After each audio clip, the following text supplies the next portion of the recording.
E aí, pessoal, tudo bem?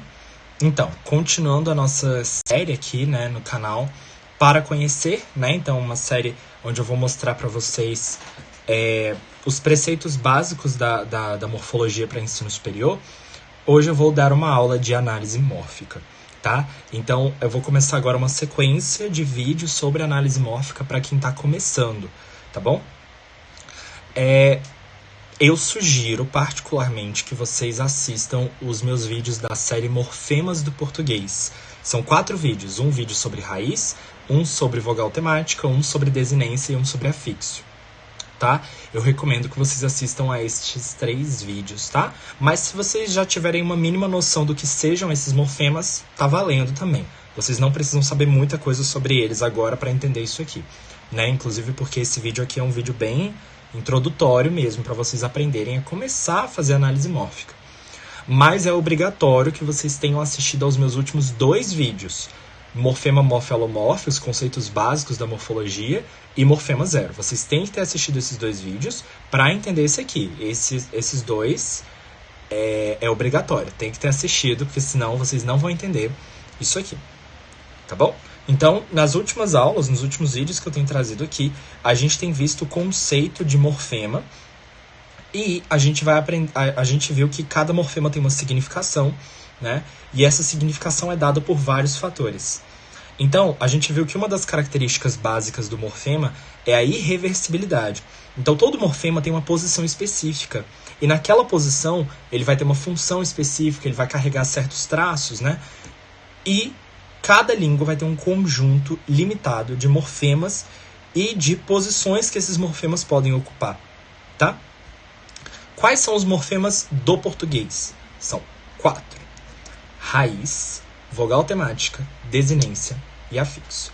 Nesta primeira aula de hoje, sobre análise mórfica, eu não vou ensinar vocês ainda a fazer análise mórfica. A gente só vai ver isso na próxima aula. Hoje, eu vou me dedicar a fazer um resumo de nomenclaturas e de coisas que vocês precisam saber para entender o que eu vou falar daqui para frente, tá? Então hoje eu vou me dedicar apenas a falar de terminologia, nomenclatura, o que é raiz, o que é vogal temática. É um resumo, tá bom? Então, vamos lá aqui, rapidinho, tá? Primeira coisa. A análise mórfica, ela está voltada para uma coisa que a gente chama de vocábulo formal.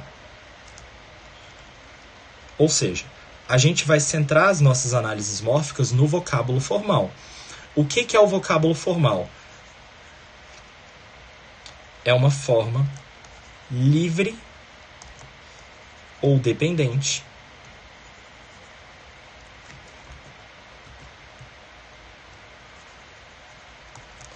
que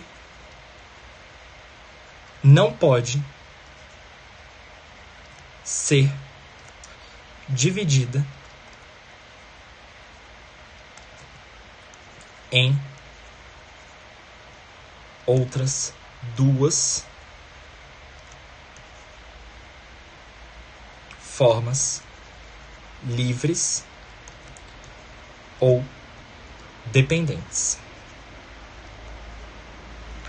Essa definição daqui é a definição de quem? Do Matoso. Tá? O Matoso Câmara vai trazer essa definição lá no Estrutura da Língua Portuguesa. Então, estão excluídas da definição do vocábulo formal quem? As palavras compostas. Né? Então, acabou a tampão.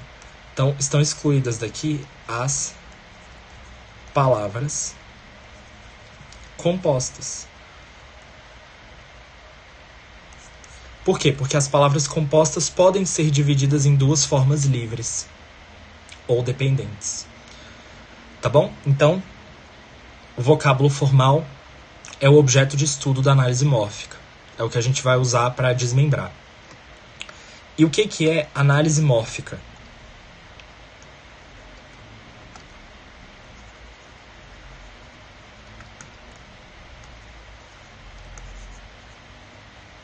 Análise mórfica é a divisão de um vocábulo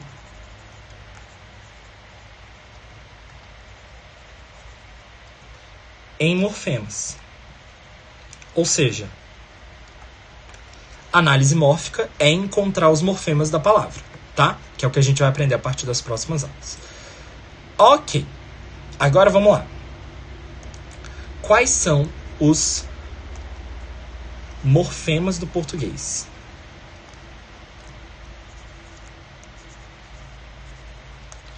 Então, de novo, existe uma série no meu canal só sobre os morfemas do português. Então, se vocês querem saber mais profundamente sobre cada um dos morfemas, o que vocês têm que fazer é assistir a essa série, tá? Mas aqui eu vou dar um breve resumo e falar alguns pontos importantes para a análise mórfica, para a gente não incorrer em erros bobinhos quando a gente estiver fazendo essas análises, tá? Então, o primeiro morfema é a raiz, tá? Eu vou fazer uma lista aqui com várias nomenclaturas importantes. Não necessariamente todas as nomenclaturas que eu abordar aqui serão morfemas. A raiz é um morfema, tá? A raiz também é chamada de morfema nuclear ou morfema lexical, tá?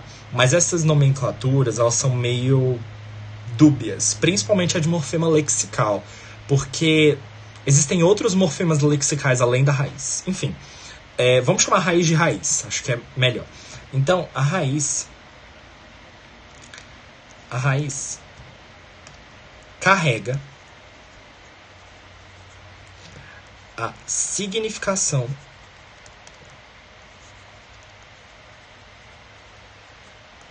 inicial de um vocábulo.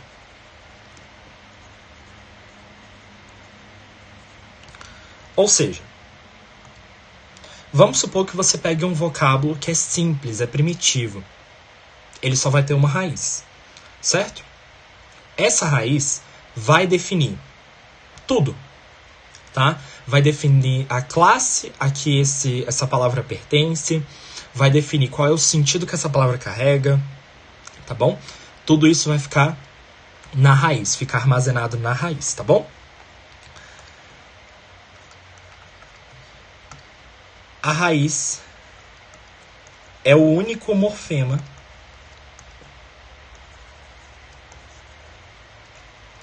eu vou escrever de outra cor. É o único morfema obrigatório.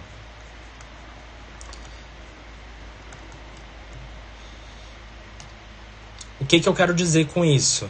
Não existe palavra sem raiz. Repete, não existe palavra sem raiz. Nenhuma. Você nunca vai encontrar uma palavra que seja só prefixo e sufixo. Ou sufixo e vogal temático. Isso não existe. Toda palavra tem pelo menos uma raiz. Pode ter mais de uma. Tá? Palavras compostas têm mais de uma raiz. Tem 2, 3.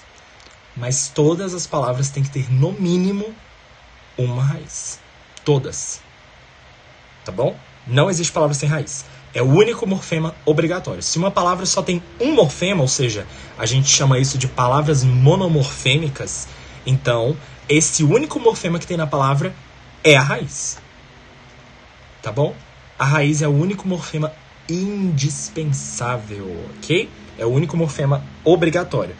Os outros morfemas podem faltar a uma palavra. Existem palavras sem sufixo, mas sem raiz não. Tá bom? Beleza. Agora eu vou passar uma nomenclatura que não é morfema, tá? Na verdade, as próximas que eu vou tratar aqui não são morfemas. Então, a próxima a gente chama de grupo lexical. Talvez você já tenha ouvido falar sobre grupo lexical na escola, mas com outro nome. Família de palavras.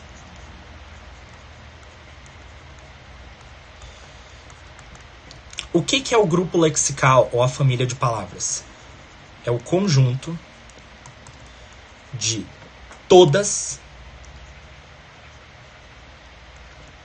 as palavras cognatas, ou seja, com mesma raiz a uma primeira.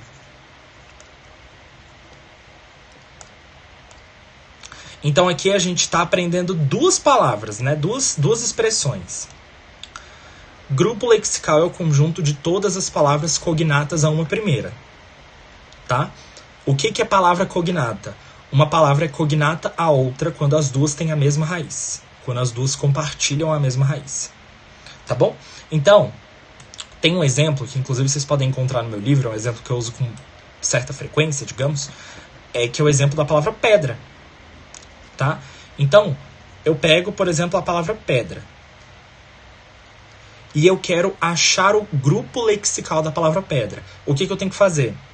Eu tenho que procurar todas as palavras que têm a mesma raiz da palavra pedra. Ou seja, todas as palavras cognatas a pedra. E aí eu vou ter pedra, pedrinha, petrificar, pétreo,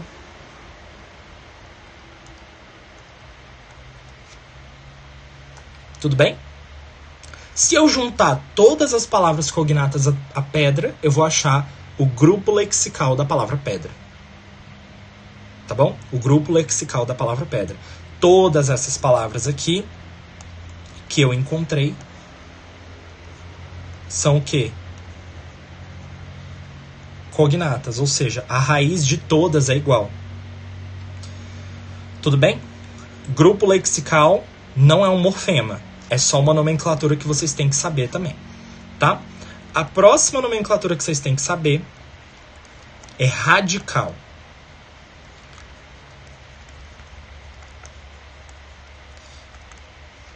Cuidado.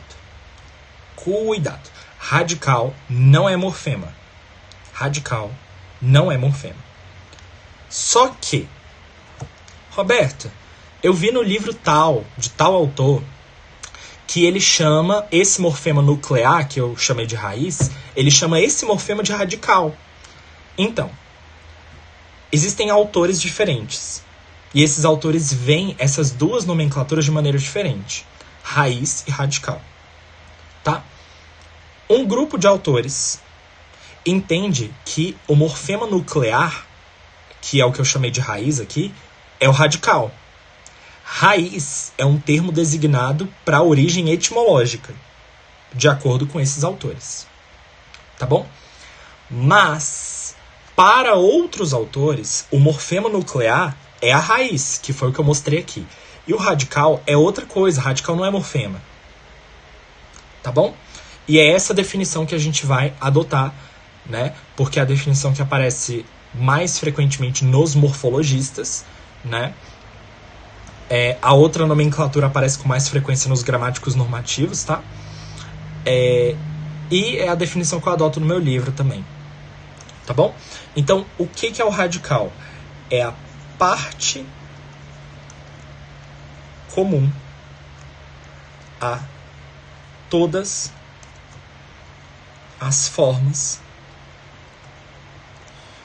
de uma palavra.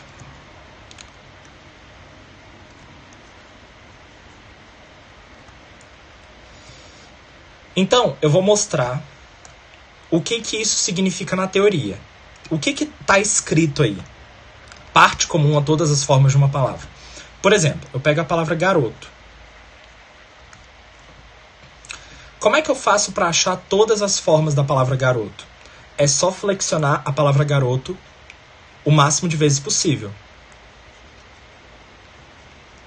Garoto, garota, garotos, garotas. Tá? A pergunta é, entre essas 4 formas, que são as 4 formas da palavra garoto, o que tem de igual nelas? Essa partezinha aqui, garote. Então, essa partezinha, garote aqui, é o que a gente chama de radical. Tá bom? Então, radical é a parte comum a todas as formas de uma palavra. Tá bom? Na prática, o que é o radical mesmo? O radical é a raiz mais os afixos de uma palavra. Tá? O radical é o conjunto formado pelas raízes e pelos afixos. Tá bom? Só isso. Na prática, isso daqui é o radical. E é isso que vocês vão ter que decorar. Radical é a raiz com os afixos. Tá? Mais pra frente, a gente vai usar esse radical para algumas fórmulas gerais. Então é importante que vocês decorem isso. Radical é a raiz com os afixos que estão em volta. Tá bom? Beleza. Então a gente já viu raiz, grupo lexical e a gente viu palavras cognatas também. E a gente viu radical. Agora eu vou passar o próximo morfema para vocês. Isso aqui que eu vou passar agora é um morfema, que é a vogal temática.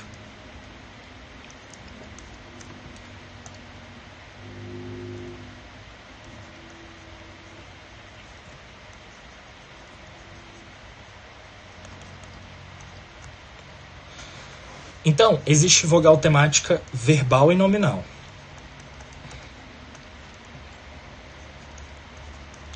A vogal temática verbal indica a conjugação do verbo.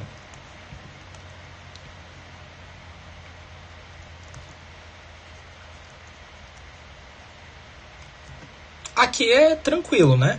É só vocês pensarem o seguinte, a gente tem cantar, vender e partir. Tá?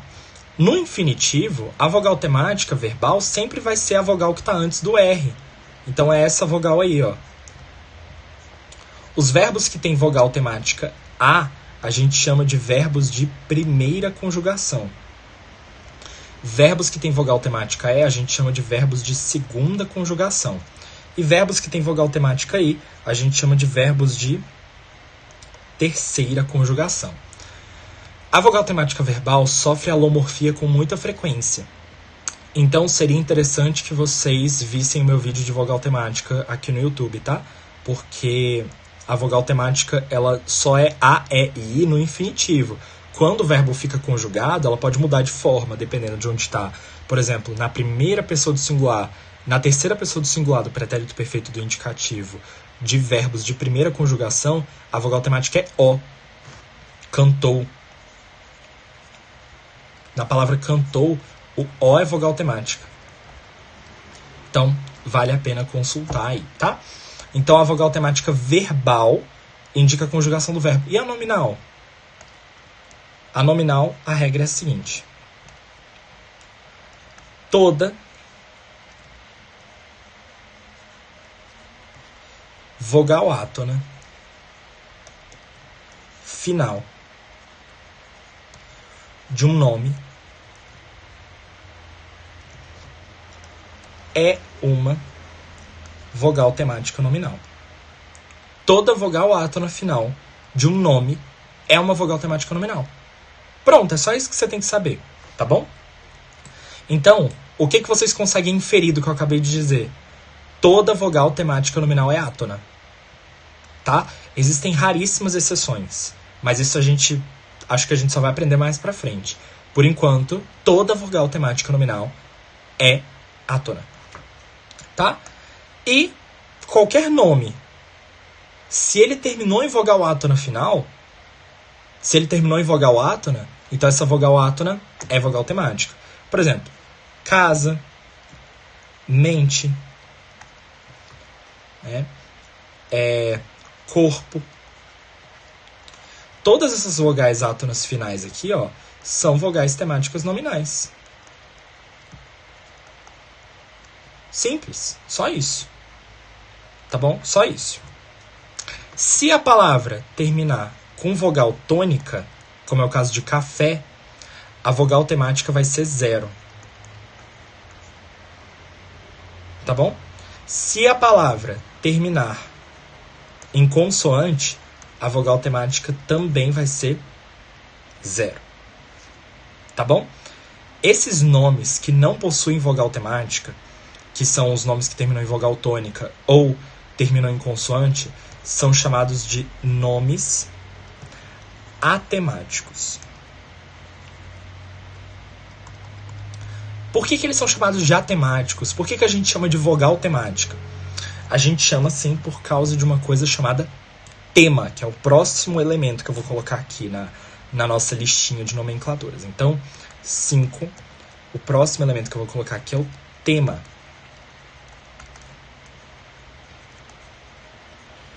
Conjunto formado por raiz e vogal temática.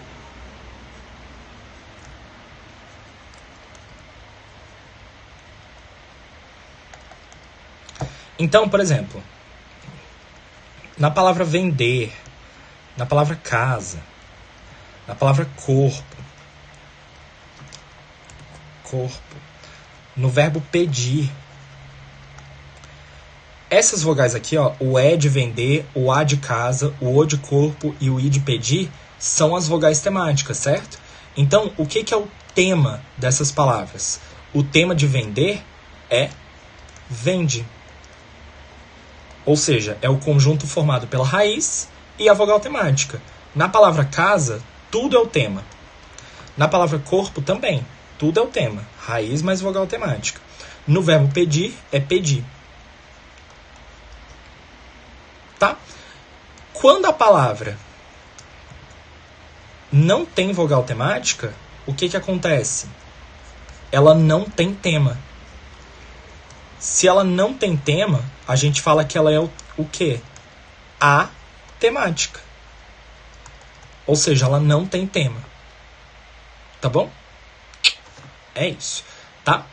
Agora vamos falar sobre os afixos, tá? Então, afixo é tudo aquilo que modifica a significação do vocábulo, tá? Então, acho que agora é o 6, né? 6.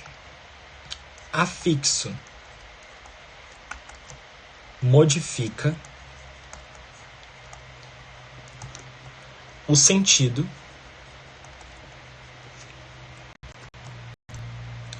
e/ou a classe da base, ou seja, da palavra a que se liga.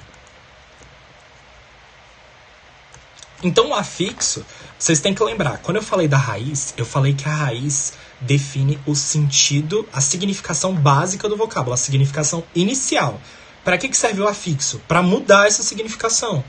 Então, ele vai alterar essa significação daí. Existe um detalhe, tá? Que eu acho importante salientar. Afixos se ligam a palavras, a bases, e não a raízes. Tá? Então, o que o afixo faz? Ele se liga a uma palavra para mudar a significação dela. Tá bom? Beleza. No português, a gente tem 2 tipos de afixo. A gente tem o prefixo e o sufixo. Então, o primeiro deles é o prefixo. E aí eu vou passar algumas características gerais do prefixo. Primeiro, o prefixo vem antes da base. Acho que esse daqui é meio óbvio, né? O prefixo tem que vir antes, né? Senão ele é sufixo. O sufixo vem depois. O prefixo, geralmente, não modifica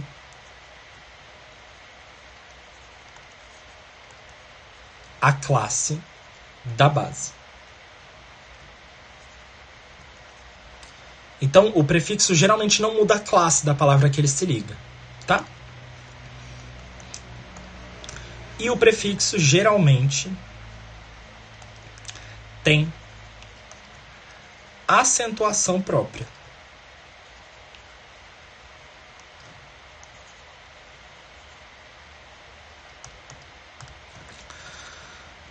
Bom, então vamos lá, vou mostrar alguns exemplos para vocês. Por exemplo, o prefixo sempre vem antes da base e o prefixo não modifica, em geral, a classe da palavra. Então, por exemplo, a gente tem fazer, refazer. possível, impossível.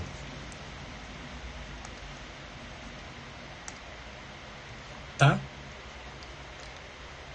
Aéreo, antiaéreo.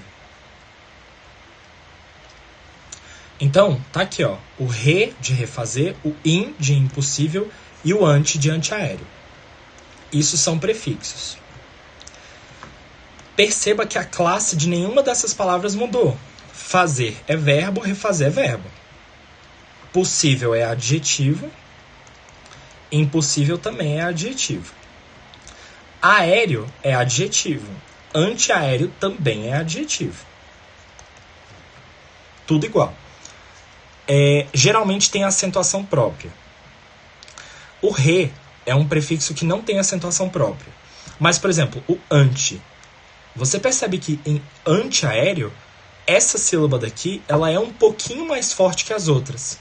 Então, esse prefixo aqui, ele tem uma acentuação própria. Esse an de anti é tônico, ele é subtônico. Ele é mais tônico que as outras e menos tônico que a sílaba tônica mesmo, que é o é, né? Beleza. Existe a possibilidade de o adjetivo mudar a classe? Sim. Bomba gera antibomba. Então, bomba é substantivo. Antibomba é adjetivo, pelo prefixo anti. Tá bom? Então, isso aqui é possível, mas isso aqui é raro. Isso aqui é raro. Tá bom? Beleza. 8. Sufixo. Vamos para as características gerais do sufixo. Então, o sufixo vem depois da base,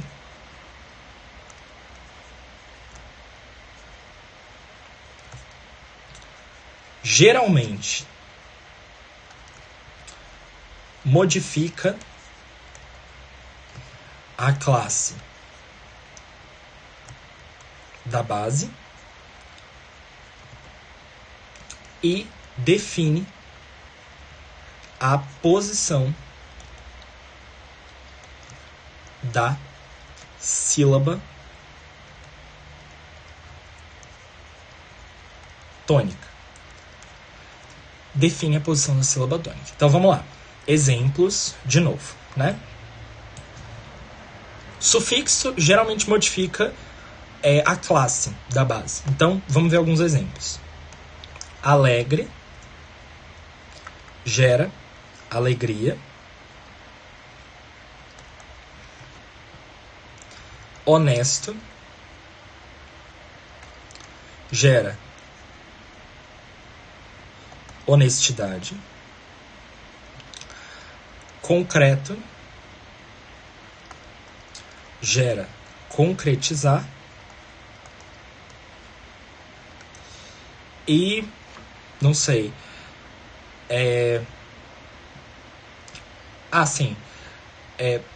vender gera vendedor. Então aqui você tem esses sufixos aqui, ó, o ia, o idade, o isar e o dor, tá? Alegre é adjetivo, alegria é substantivo. Honesto é adjetivo, honestidade é substantivo. Concreto é adjetivo, concretizar é verbo. Vender é verbo, vendedor é nome. Nome é um termo que a gente usa genérico para substantivo ou adjetivo, tá? Então, vendedor pode ser substantivo ou adjetivo. Então, aqui a classe mudou. Existem sufixos que não mudam a classe? Sim, alguns. Por exemplo, os sufixos de grau. Carro, carrão. Né? Então, carro, carrão. Aqui você tem dois substantivos, carro e carrão. Tudo bem? E o que eu quero dizer com define a posição da sílaba tônica? Por exemplo, quando você adiciona o sufixo ia a qualquer palavra, essa palavra automaticamente se torna o quê?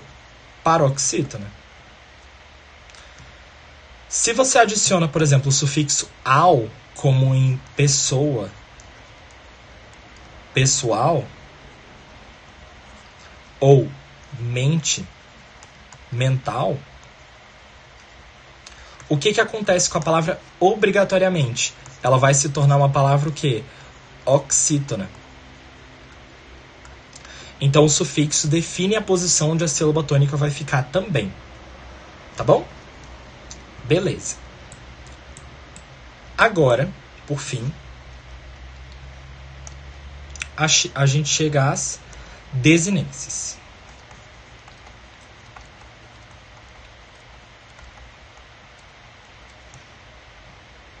Tá? Desinências são morfemas finais que indicam flexão. Ou seja, as desinências sempre ficam no fim da palavra, tá bom? Sempre ficam lá no final.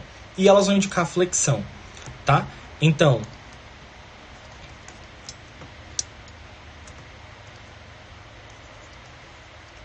nos nomes, você vai ter a desinência de gênero e depois a desinência de número. Você só tem desinência de gênero se o número varia em gênero, tá? Se for uma palavra, por exemplo, como casa, a palavra casa não varia em gênero. Ela não tem desinência de gênero, tá? Nos verbos conjugados, você vai ter primeiro a DMT e depois a DNP. Tá bom? Então, por exemplo, garotas, né? Então, o A é desinência de gênero e o S é desinência de número. Cantaríamos. Uria é desinência modo temporal e o mos é desinência número pessoal. Tá bom? Sobre as desinências, eu não vou falar muito porque as desinências são fixas, tá? Então, se você está começando a estudar morfologia agora, é sim interessante que você decore as desinências, tá? Eu não estou pedindo para você decorar os outros morfemas, prefixos, sufixos. Isso aí você vai aprendendo a ter uma noção à medida que passa o tempo. Agora, desinência é importante que você decore. Veja os exemplos e tal. Inclusive, você vai até ter uma noção maior sobre vogal temática verbal. Vai ajudar você, tá bom? Você pode aprender isso aí lá no meu vídeo sobre desinência, tá? Lá na série Morfemas do Português, meu canal do YouTube, tá bom? Então, de novo, hoje eu mostrei pra vocês somente nomenclatura, um resuminho assim da nomenclatura que a gente vai usar daqui pra frente. A partir da próxima aula eu vou ensinar análise mórfica de verdade pra vocês, tá bom? Então é isso, pessoal, um beijo pra vocês e bons estudos sempre.